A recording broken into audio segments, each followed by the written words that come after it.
The resort manager led them to a private meeting room off the main lobby. Maya, her husband, the CEO, the office manager, and two others from the group who had been involved in the soda incident all filed in. The HR director, who had been enjoying her dinner, was quickly summoned as well. Once everyone was seated, an uncomfortable silence filled the room. The office manager kept staring at Maya's husband, recognition and fear mixing on her face. She had seen him on the cover of business magazines and even watched his TED Talk about leadership, never imagining he was married to the quiet woman she had been tormenting for months. "Perhaps we should start with introductions," Maya's husband suggested, his voice controlled but cold. "I'm Andrew Johnson, CEO of Phoenix Technologies and Maya's husband of 5 years." The CEO of Pinnacle Consulting shifted nervously in his seat. "Mr. Johnson, it's an honor to meet you, though I wish it were under better circumstances. I had no idea Maya was your wife." "Would it have mattered?" Maya asked quietly. "Should it matter who I'm married to for me to be treated with basic respect?" Her husband placed his hand over hers. "Maya called me earlier. She was upset after having a soda deliberately spilled on her. I'd like to hear exactly what happened." All eyes turned to the office manager, who suddenly seemed very interested in her manicure. "It was just a joke," she muttered. "We were just having fun." "Ruining someone's clothes and breaking their phone is fun?" Maya's husband asked, his eyebrow raised. The HR director cleared her throat. "I wasn't aware of any incident. Why wasn't this reported immediately?" "It happened less than 2 hours ago," Maya pointed out. "And it's not the first incident. I've been documenting problems for months." From her purse, Maya pulled out a small notebook. She opened it and began reading dates and descriptions, times when she was excluded from emails, mocked during presentations, or had comments made about her appearance. October 12th. Office manager said my natural hair looked unprofessional during client meeting. October 23rd. Found my presentation materials accidentally thrown away before the department review. The list went on. With each entry, the CEO's face grew more concerned while the office manager seemed to shrink in her chair. "This is disturbing," the HR director finally said. "Why didn't you come to me sooner?"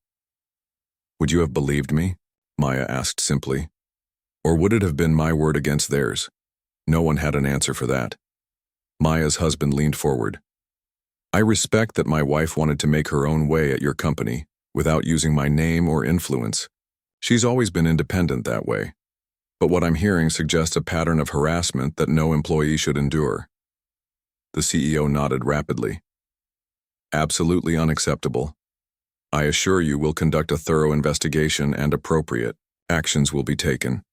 "Actually," Maya's husband said, "I have something else in mind." He turned to Maya. "It's your call, honey.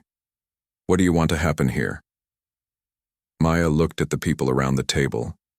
The office manager who had made her work life miserable. The CEO who had never bothered to check how employees were being treated. The HR director who had systems that clearly didn't work for everyone.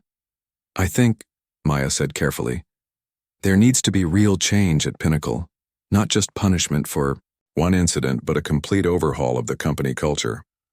Her husband nodded. "As it happens, Phoenix Technologies has been looking to acquire a consulting firm to expand our business solutions division. Pinnacle was on our shortlist." The CEO's eyes widened. We would be honored to discuss that possibility. However," Maya's husband continued, "any company we acquire must meet our standards for workplace ethics and inclusion. Based on what I've heard tonight, Pinnacle falls very short." The color drained from the CEO's face. "Mr. Johnson, please understand this isolated incident." "It's not isolated," Maya interrupted, holding up her notebook. "And that's the problem. You didn't know because you didn't want to know." Her husband nodded. "Here's what's going to happen. First, the individuals directly responsible for today's incident and the ongoing harassment will be terminated, effective immediately." The office manager gasped. "You can't." "Second," he continued as if she hadn't spoken, "Pinnacle will implement a comprehensive anti-harassment training program for all employees, with regular follow-ups and clear reporting procedures. The HR director was frantically taking notes. Third, Maya will work with your HR team to create a more inclusive workplace culture. Her experience gives her unique insights that could be valuable, if you're willing to listen. And fourth, the CEO asked nervously. Maya's husband smiled for the first time since entering the room. Fourth, I'll have my team review Pinnacle's diversity hiring practices, promotion histories, and complaint records before making any decisions about acquisition. The results of that review will determine whether we move forward. The CEO nodded rapidly. We welcome the review and are committed to making any necessary changes. The office manager looked like she might be sick. This is ridiculous. All this over a spilled drink? Maya closed her notebook and looked directly at the woman. No. All this over months of deliberate cruelty and discrimination that you thought you could get away with because you underestimated who I am. Not who I'm married to, but who I am as a person. The office manager had no response. I believe we're done here, Maya's husband said, standing. I'll have my security team escort these individuals to pack their belongings. They can arrange their own transportation home. As they left the room, Maya felt a strange mix of emotions. This wasn't how she had wanted things to play out. She had hoped to earn respect through her work, not through her husband's influence. But sometimes life didn't give you perfect choices. Back in the main lobby, Maya and her husband could see people from the dinner still watching them, whispering behind their hands. Want to get out of here? He asked. We could have dinner delivered to our room. Maya shook her head. No, I've done nothing wrong. I'm going to finish my dinner with my head held high. She took his arm. And I'm going to introduce my brilliant, successful husband to everyone who never bothered to ask about my life outside work. Together, they walked back into the banquet hall, where a new chapter was about to begin. Whispers spread through the room like wildfire. The office manager and her friends were noticeably absent. The CEO hurried back in a few minutes later, his face flushed as he tried to regain control of the evening. Ladies and gentlemen, he announced, tapping a spoon against his glass. Let's continue with our lovely dinner. The awards presentation will begin shortly. But no one was paying attention to him anymore. All eyes remained on Maya and her husband. One by one, people began approaching their table. Maya, I had no idea, said a woman from accounting. It's so nice to properly meet you, Mr. Johnson. Please, call me Andrew, Maya's husband replied warmly, shaking her hand. More colleagues stopped by, suddenly eager to introduce themselves to Maya's husband and express how much they'd always appreciated Maya's work. Maya noticed how quickly their attitudes had changed now that they knew who she was married to. Her husband seemed to read her thoughts. He leaned close and whispered, People are funny, aren't they? Amazing how a little information changes everything. Maya nodded. I wanted them to respect me for my work, not my connections. They should have, he agreed. But sometimes people need a wake-up call to see what was right in front of them all along. The young IT guy who had brought Maya the phone charger earlier approached their table. Just wanted to check if you got your phone working, he said to Maya. Unfortunately not, she replied. But thank you for trying to help. Her husband reached into his pocket and pulled out a business card. We always need good IT people who have both technical skills and human decency. Give me a call on Monday if you're interested in new opportunities. The young man's eyes widened as he accepted the card. Thank you, sir, I definitely will. As dinner concluded, the CEO approached their table again, looking nervous. Mr. Johnson, if we could speak privately about the next steps. Monday morning, 9 a.m. at my office, Maya's husband replied firmly. Bring your executive team and legal counsel. We have much to discuss about Pinnacle's future. The CEO nodded rapidly and retreated. Maya couldn't help but notice how different he looked now, like a man who suddenly realized his company's survival might be at stake. When the awards presentation began, Maya was surprised to hear her name called for Outstanding Client Service. As she walked to accept the plaque, she wondered if this had been planned all along or hastily arranged after the evening's revelations. Thank you, she said simply before returning to her seat. Her husband squeezed her hand, pride evident in His eyes. After the formal program ended, Maya and her husband decided to take a walk around the resort grounds. The night was clear, stars scattered across the sky like diamonds on black velvet. "So what happens now?" Maya asked as they strolled along the lakeshore path. "That depends on you," her husband replied. "We can move forward with acquiring Pinnacle. Implement the changes we discussed, and you can continue working there if you want, though I suspect the environment will be very different." "Or," Maya prompted, "or we walk away. Find another consulting firm to acquire. You find a workplace that appreciates you from day one." Maya thought about this as they walked. Part of her wanted to never set foo. The alarm clock rang at 5:30 a.m. Maya reached over and turned it off before it could wake her husband. She watched him sleep peacefully for a moment. Even after all these years, she still couldn't believe that she, a girl who grew up in a tiny apartment with her grandma, had married one of the richest businessmen in the country. Maya slipped out of bed quietly and padded to the bathroom. Their house was huge, so big that sometimes she still got lost in it, but she never bragged about it to anyone at work. Nobody there knew she was married to the owner of a tech company worth billions. To them, she was just Maya, the hard-working assistant who drove an old car and brought lunch from home. "That's how I want it," she whispered to herself as she brushed her teeth.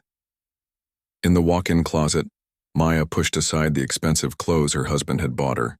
She chose a simple black skirt and a blue top instead. Nothing fancy. Nothing that would make people at the office wonder where she got the money for designer brands. She put on her grandmother's old watch, the one thing she treasured more than anything in their mansion filled with expensive stuff. Her grandma had raised her to value hard work, not handouts. That's why Maya insisted on keeping her job, even though her husband could support 100 families with what he made in a day. "You're up early again," her husband mumbled from the bed, rubbing his eyes. "Big day at work," Maya said, sitting down beside him. He reached for her hand. "You know you don't have to do this job.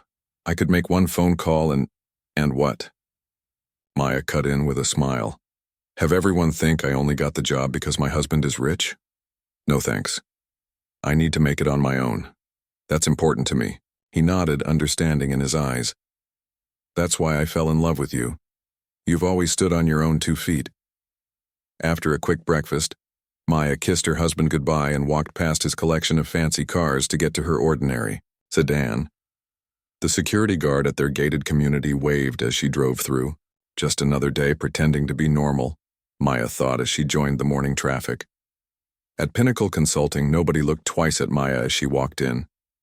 The security guard smiled warmly. "Morning, Maya. How's it going today?" "Morning. Joe, I'm good. How's your mom feeling after her hospital stay?"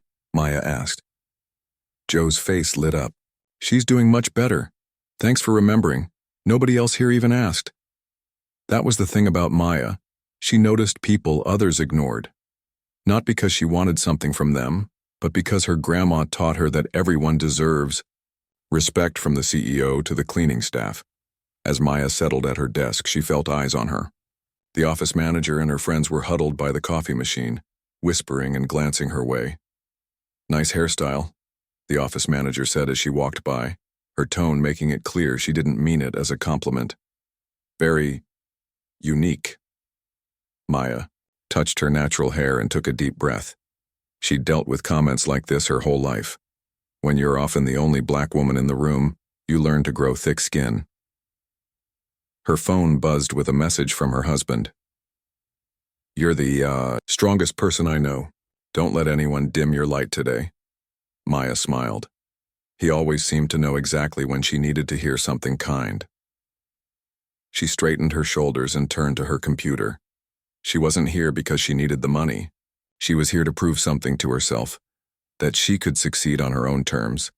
The office bullies had no idea who they were messing with, not because of who Maya's husband was, but because of who Maya herself was, a woman who had climbed out of poverty through pure determination, and who wasn't about to let a few mean coworkers knock her down. The morning meeting was about to start. Maya gathered her notebook and pen, then headed to the conference room. She was always the first one there. a habit from childhood when being on time meant being early. Her boss walked in and looked surprised to see the files already neatly arranged at each seat.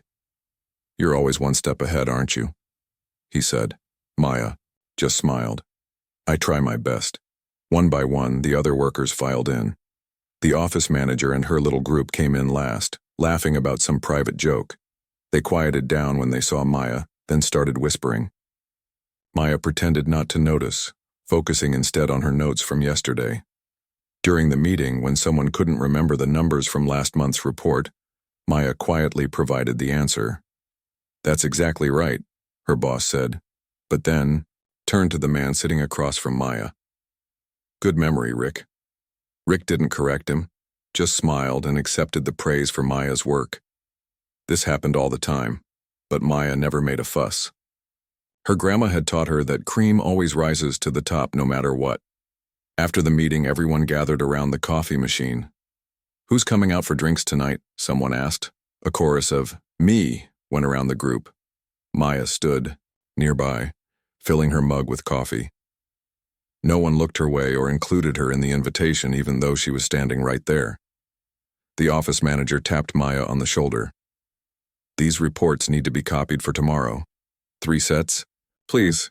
It wasn't Maya's job to make copies. She was an administrative assistant with real responsibilities, not the copy girl. But she took the stack without complaint. "I'll take care of it," she said professionally. On her way to the copy room, she overheard the office manager's group laughing. "Did you see her bag? Probably from the discount store. Can you imagine showing up to work with something like that?" Maya kept walking, head held high. What they didn't know was that she donated most of her salary to the community center where she grew up. They would never understand that helping kids learn computer skills meant more to her than carrying an expensive purse. At lunchtime, Maya sat alone at her desk, eating the sandwich she'd packed that morning. Her phone lit up with a message from her husband. "Hope your morning is going well. Remember, you're there because you choose to be, not because you have to be." That simple truth kept Maya going through all the slights and cold shoulders. She was there by choice. She could walk away any time and never work another day in her life. But that wasn't who she was. By the end of the day, Maya had finished not only her own work, but also the extra tasks people kept piling on her desk, thinking she was an easy target. As she packed up to leave, her boss stopped by. "The Henderson client was very impressed with your work on their account. Good job." "Thank you," Maya said, genuinely pleased with the rare recognition. Outside in the parking lot, the office manager and her friends were still hanging around, blocking the path to Maya's car. "Off to your second job?" the office manager asked with a smirk. "Must be hard making ends meet these days." Maya just smiled politely and walked past them to her car. If only they knew she was driving home to a mansion. If only they knew her husband's company was actually considering buying the firm they all worked for, but they would find out soon enough. And when they did, Maya wouldn't gloat or seek revenge. She would simply continue being exactly who she had always been, a woman of dignity and grace who never needed to step on others to rise. 3 months passed at Pinnacle Consulting, and things were getting worse for Maya. The office manager and her friends had moved beyond simple rudeness to something that felt more like a campaign against her. It began with small things. Maya would arrive at her desk to find her chair settings changed or her pens missing.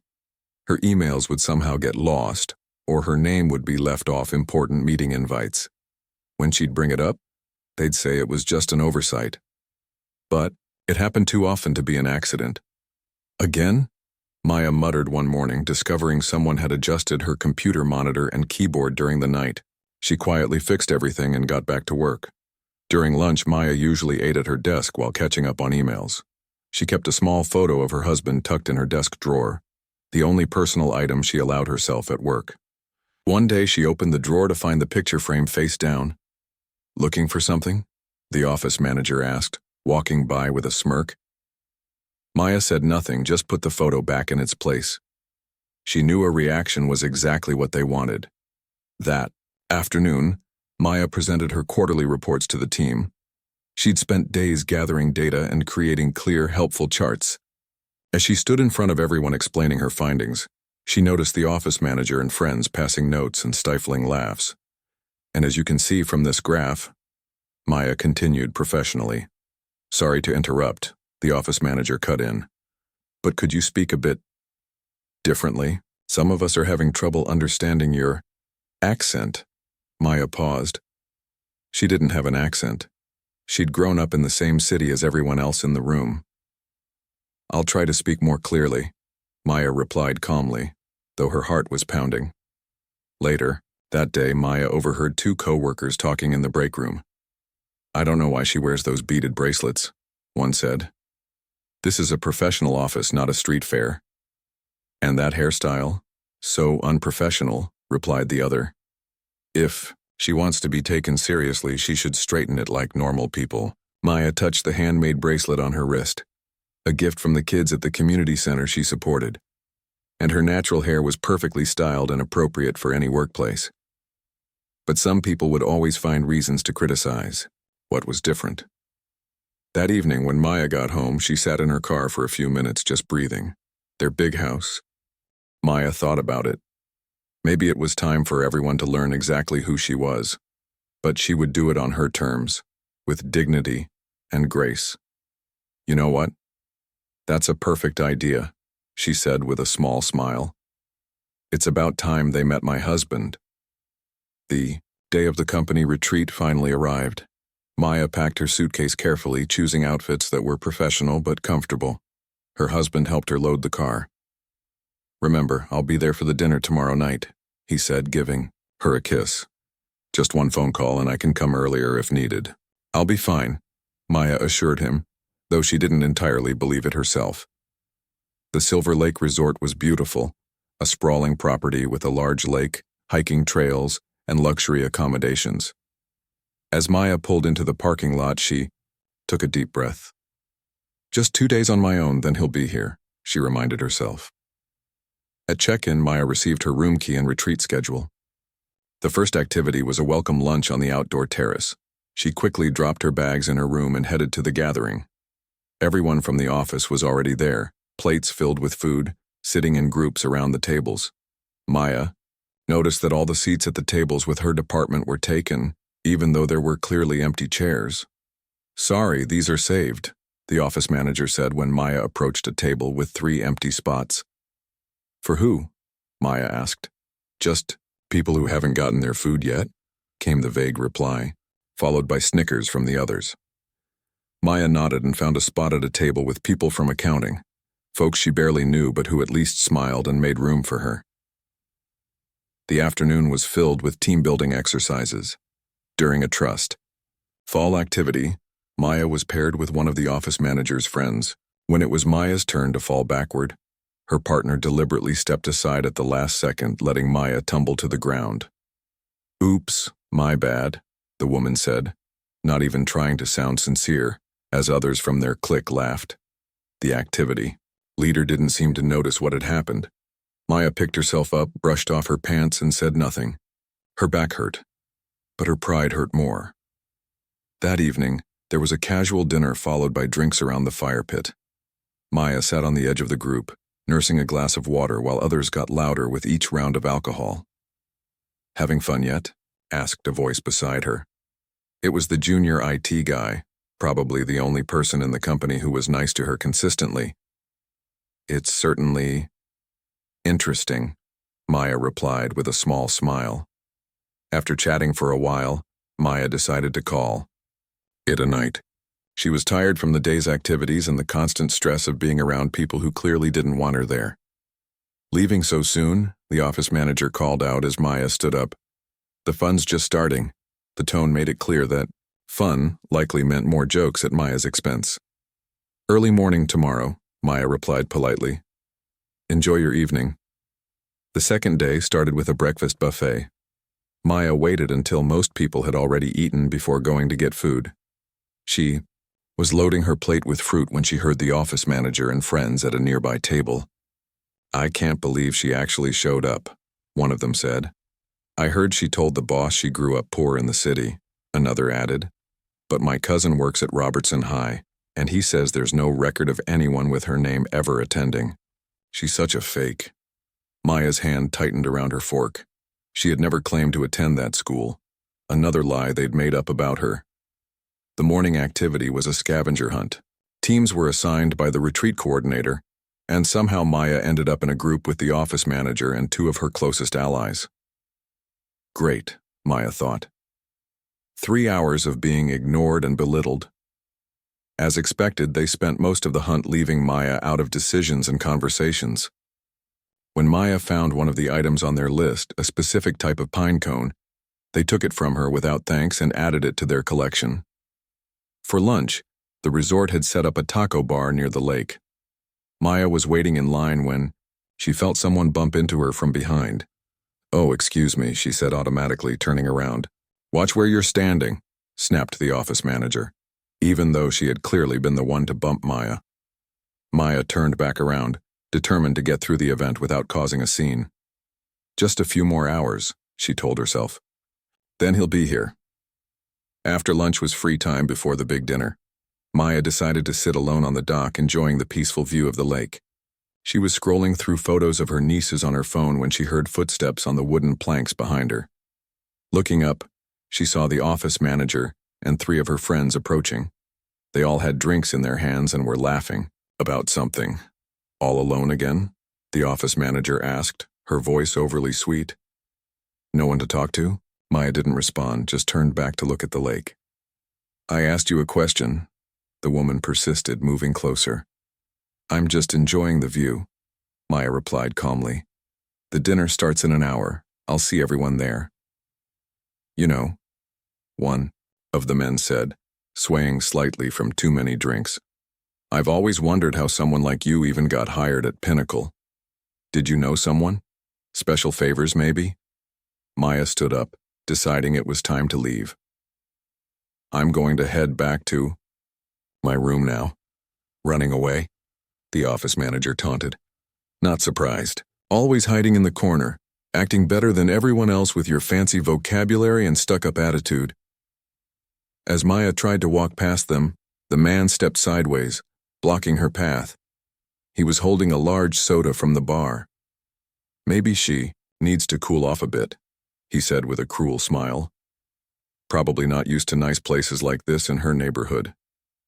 Before Maya could step away, he tilted the glass, sending dark soda cascading over her white blouse and onto her phone.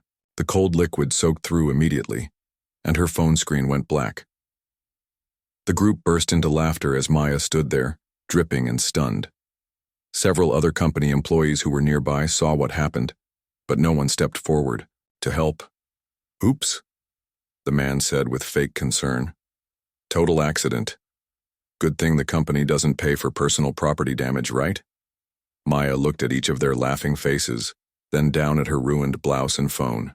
Without a word, she walked past them, head held high despite the humiliation burning in her chest. In her room, she changed clothes with shaking hands. Her expensive phone was definitely damaged. The screen wouldn't turn on no matter what she tried. But that wasn't why tears threatened to spill from her eyes. It was the deliberate cruelty, the public humiliation, and the fact that others had witnessed it and done nothing. Maya picked up the room phone and dialed a number she knew by heart. When her husband answered, her voice was steady despite everything. "Can you come now instead of waiting for dinner?" she asked simply. "What happened?"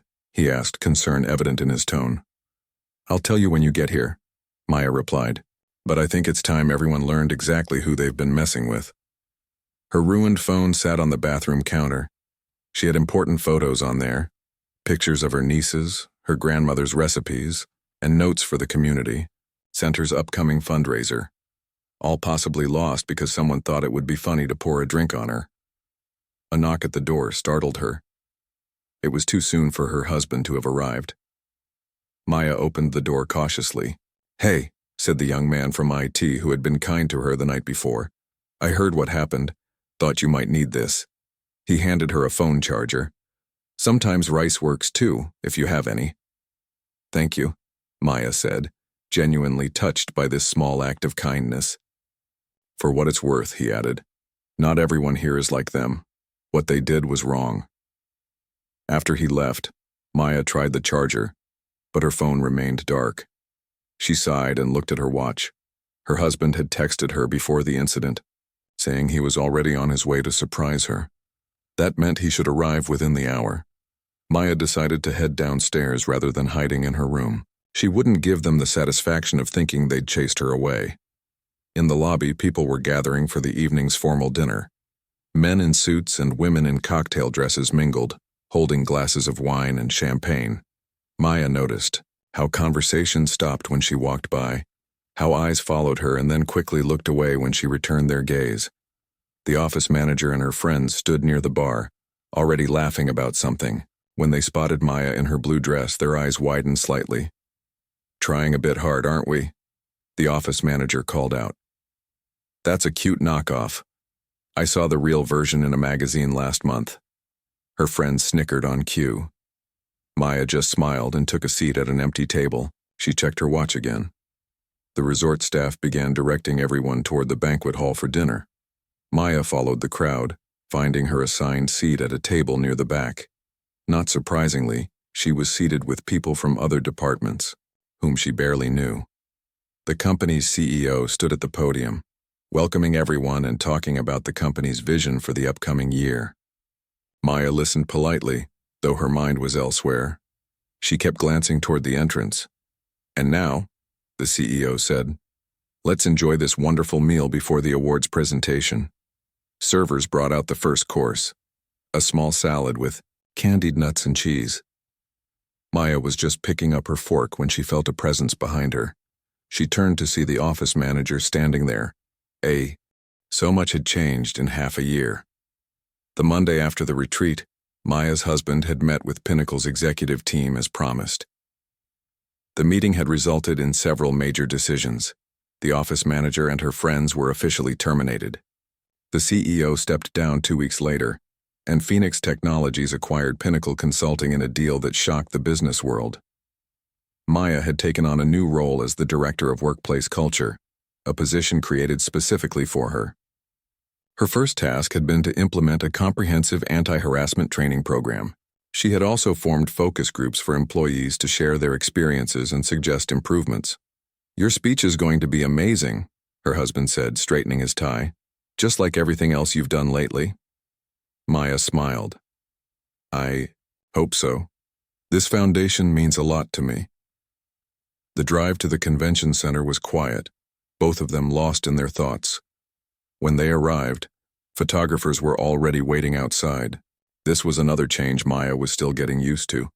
Being recognized in public, having her picture taken for business magazines, being asked to speak at events. Inside, the ballroom was filled with business leaders, activists, and politicians. Many of Maya's former colleagues from Pinnacle were there too, including the young IT guy who now headed their technology department. As Maya took her place at the side of the stage waiting to be introduced, she thought about the journey that had brought her here. The humiliation at the retreat had been painful, but it had also been a turning point. Instead of letting it defeat her, she had channeled that experience into creating real change. The host approached the microphone. "Ladies and gentlemen, please welcome the founder of the Johnson Foundation for Workplace Equality, Maya Johnson." Applause filled the room as Maya walked confidently to the podium. Looking out at the sea of faces, she took a moment before speaking. "Thank you all for being here today," she began. 6 months ago, I was an administrative assistant trying to build my career on my own merits. I kept my personal life separate from my work life because I wanted to be judged by my contributions, not by who I was married to. Maya paused, looking at her husband, who gave her an encouraging nod. What I experienced was unfortunately common. Workplace bullying, discrimination, exclusion. The only uncommon part was how it ended. She smiled slightly. Most people who face harassment don't have a billionaire spouse who can buy the company and fire everyone responsible. A ripple of laughter went through the audience. "And that's exactly why we're here today," Maya continued, her voice growing stronger. "What happened to me happens to countless individuals who don't have the privilege of a powerful spouse stepping in. Real change requires all of us to speak up when we witness injustice, not just when it affects someone connected to power."